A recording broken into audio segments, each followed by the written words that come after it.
हरे कृष्णा, सभी को राधे राधे। तो देखिए, हरतालिका तीज का व्रत आ रहा है। सभी 6 सितंबर को हरतालिका तीज का व्रत मनाएंगे। भादो मास के शुक्ल पक्ष की तृतीया तिथि को हरतालिका तीज का व्रत मनाया जाता है। और सबसे पहले ये व्रत माता पार्वती ने शिव जी को अपने पति रूप में पाने के लिए किया था। और इसको विवाहित स्त्रियाँ और कंवारी कन्याएँ दोनों ही कर सकती हैं। कंवारी कन्याएँ अच्छा वर पाने के लिए इस व्रत को करती हैं और माता की कृपा से अच्छे वर की प्राप्ति उनको होती है। और इसी तरह से सुहागिन स्त्रियां अपने पति की लंबी आयु के लिए इस व्रत को करती हैं। तो चलिए देख लेते हैं कि इस व्रत को किस तरह से किया जाता है, क्या विधि है इस व्रत को करने की। तो सबसे पहले हमने चौकी लेनी है, पटा लेना है, उस पर अपने कपड़ा बिछा लेना है, लाल कलर का, हरे कलर का या पीले कलर का।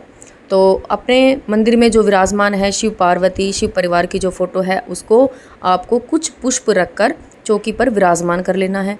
उसके बाद आपको चावल लेने हैं, चावल से अष्टदल कमल बना लेना है। और उसके बाद वहाँ पर कलश स्थापना करनी है। कलश आप मिट्टी की भी ले सकते हैं और आप पीतल की भी ले सकते हैं। बस आपको ध्यान रखना है, स्टील का जो बर्तन होता है वो यूज़ नहीं करना है पूजा में, क्योंकि वो बहुत शुद्ध नहीं माना जाता है। उसके बाद कलश को आपको जल से अच्छे से भर लेना है और गंगा जल उसमें डाल लेना है। उसके बाद कलश में आपको सिक्का, सुपारी, लौंग, इलायची, हल्दी की गांठ, फूल और कुछ चावल उसमें कलश में डाल देने हैं। उसके बाद आपको 5 पल्लव कलश में लगाने हैं। 5 पल्लव में आप अगर हो सके तो आम के ही वृक्ष जो टहनी होती है उसमें 7 पत्ते हों, 9 पत्ते हों, 5 पत्ते हों, इस तरह से एक टहनी आपको लेनी है, वो लगानी है। और अगर आपको आम के पत्ते नहीं मिल रहे हैं, आम की टहनी नहीं मिल रही है, तो आप अशोका के भी ले सकते हैं। लेकिन अगर कोशिश करें आम के मिल रहे हैं तो ज़्यादा अच्छा है, क्योंकि आम के ही बहुत शुभ माने जाते हैं। उसके बाद आपको वहाँ पर कलश के ऊपर एक पूर्ण पात्र रखना है। पूर्ण पात्र में आपको चावल या अनाज, कोई भी अनाज रख सकते हैं। उसके बाद आपको वहाँ पे पूर्ण पात्र के ऊपर एक विराजमान दिए को विराजमान करना है। और यहाँ पर हमने मिट्टी की शिव पार्वती और जो गणेश जी बनाए हैं उनको विराजमान कर लेना है। सभी को पहले भाव रूप से स्नान कराना है, जल के छींटे दे देने हैं, माता पार्वती को भी, गणेश जी को भी, सभी को। और देखिए, शिव भगवान को हम अच्छे से स्नान कराएंगे, जिस तरह से उनका अभिषेक किया जाता है, उनका स्नान मंदिर में हम कराते हैं। तो सबसे पहले हमें जल से स्नान कराएंगे। जल से स्नान कराने के बाद हमने दूध, कच्चा दूध या फिर आप पंचामृत ले सकते हैं, या कच्चा दूध तो आप ज़रूर लें। तो जब दूध से स्नान करा देंगे, उसके बाद फिर आपको शुद्धोदक जल से स्नान ज़रूर कराना है। उसके बाद सभी को हम तिलक लगा देंगे। और देखिए, कलश में वरुण देवता का वास होता है, साक्षात वरुण देवता कलश में विराजमान होते हैं। तो आपको कलश का भी भाव रूप से स्नान कराना है, जल के छींटे देने हैं। एक पुष्प ले लें, पुष्प से आप छींटे दे दें। और यहाँ जो शिव पार्वती, शिव परिवार की जो हमने फ़ोटो लगाई है, उसको भी आपको इसी तरह से करना है, छींटे देने हैं। और सभी को आपको तिलक लगाना है, सभी को आपको चावल लगाने हैं। माता पार्वती को और गणेश जी को आप रोली से तिलक लगा सकते हैं।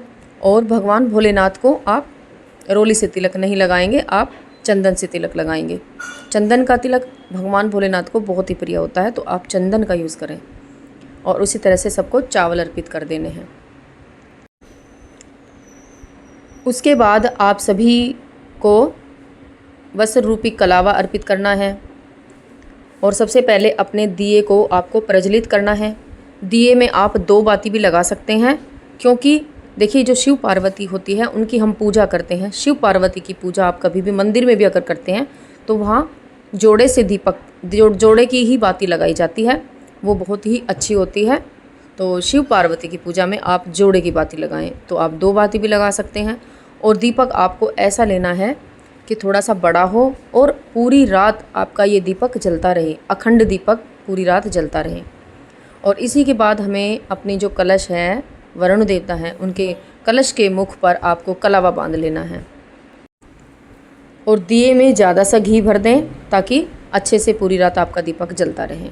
और उसके बाद हमें सभी को वस्त्र रूपी कलावा अर्पित करना है, पुष्प अर्पित करने हैं।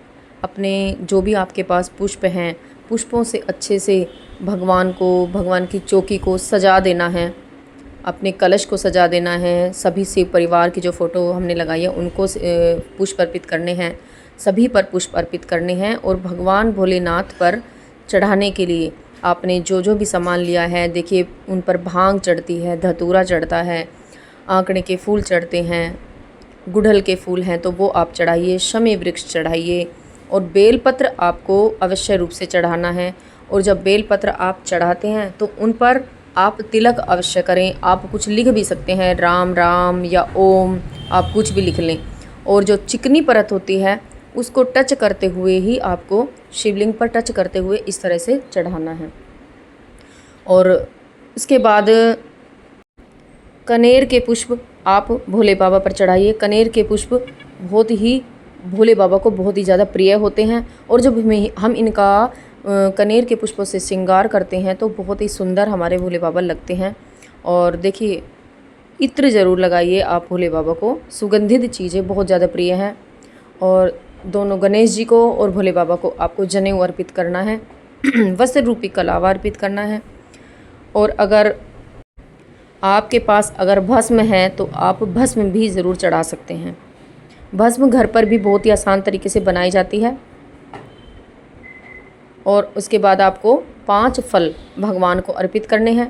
5 फल आप कोई भी ले सकते हैं, लेकिन उसमें खीरा ज़रूर हो, क्योंकि भादो मास की जो कोई भी व्रत त्यौहार होते हैं उसमें खीरे का विशेष रूप से भोग लगता है। और उसके बाद आप 5 प्रकार की मिठाई ले सकते हैं। यहाँ पर अनाज का भोग लगता है। 5 अनाज आप इस पूजा में, हरतालिका तीज की जो पूजा है उसमें 5 प्रकार के अनाज चढ़ाए जाते हैं, भीगे हुए चने चढ़ाए जाते हैं, भोग लगाया जाता है माता पार्वती को। और 5 अनाज में आप गेहूँ, चावल, मक्का, आप कुछ भी ले सकते हैं जो आपकी इच्छा हो। उसके बाद आपको श्रृंगार का सामान लेना है। और आप देखिए अलग से आपको श्रृंगार का सामान और वस्त्र आपको लेना है। उसके बाद आपको अलग से मेहंदी और माता के श्रृंगार का आप कोई भी सामान ले सकते हैं, जैसे मेहंदी है, बिंदी है। और सिंदूर की आपको सिंदूरा अवश्य लेना है। सिंदूरे से माँ की मांग भरनी है।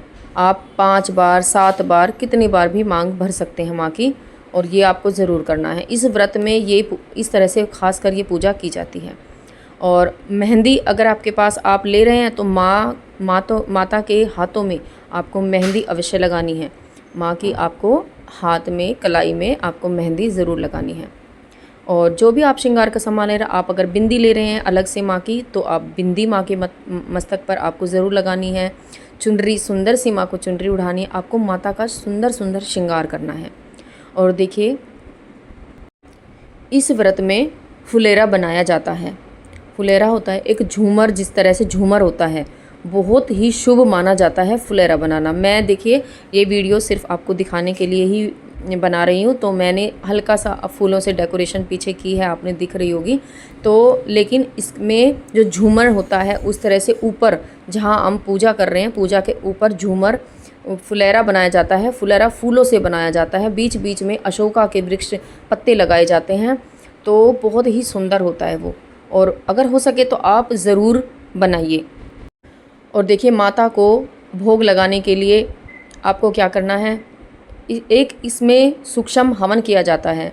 तो आप हवन, अगर आपके पास सामग्री है, समिधा है, तो आप उनसे कर लें, नहीं तो आप कपूर जलाकर इस तरह से भी आप सूक्ष्म हवन कर सकते हैं। इसमें 5-7 आहुति सामग्री की, हवन सामग्री जो आती है उसकी आप दे सकते हैं। अगर हवन सामग्री नहीं है तो आपने जो भोग लिया है, आप भोग की ही यहाँ पर आहुति दे सकते हैं। उसके बाद दक्षिणा ज़रूर रखनी है, क्योंकि दक्षिणा रखने से हमारी पूजा में जो कमी रही हो वो कमी हमारी सारी पूरी हो जाती है। और इसी तरह से पूजा की जाती है। और हाथ जोड़कर क्षमा याचना करें ज़रूर से कि हमारी पूजा में जो कमी रही है, हमारी पूजा की जो उसको हम माता रानी हमारी पूजा में जो कमी रही है उनको क्षमा करें। और इस तरह से आपको जल ले लेना है हाथ में। जल के बाद आपको पूरा इसको मिनस देना है, 3 बार इसको मिनस दें और हाथ जोड़कर क्षमा याचना कर लें। और उसके बाद हाथ में फूल और कुछ चावल या लेकर इस तरह से कथा सुननी है। कथा सुनने के बाद आप जो हाथ में आपने पुष्प लिया है वो भगवान माता शिव परिवार के आगे आप छोड़ दें, कुछ अपने लोटे में छोड़ लें। और जो आपने माता का 5 बार 7 बार जो श्रृंगार तिलक सिंदूर लगाया था, उस तरह से मांग में 7 बार, जितनी बार भी आपने सिंदूर माता को लगाया उतनी बार ही अपने माथे पर ले और इसी तरह से हरतालिका तीज की पूजा की जाती है। अगर मेरी वीडियो पसंद आई है तो मेरी वीडियो को लाइक करें। हरे कृष्ण।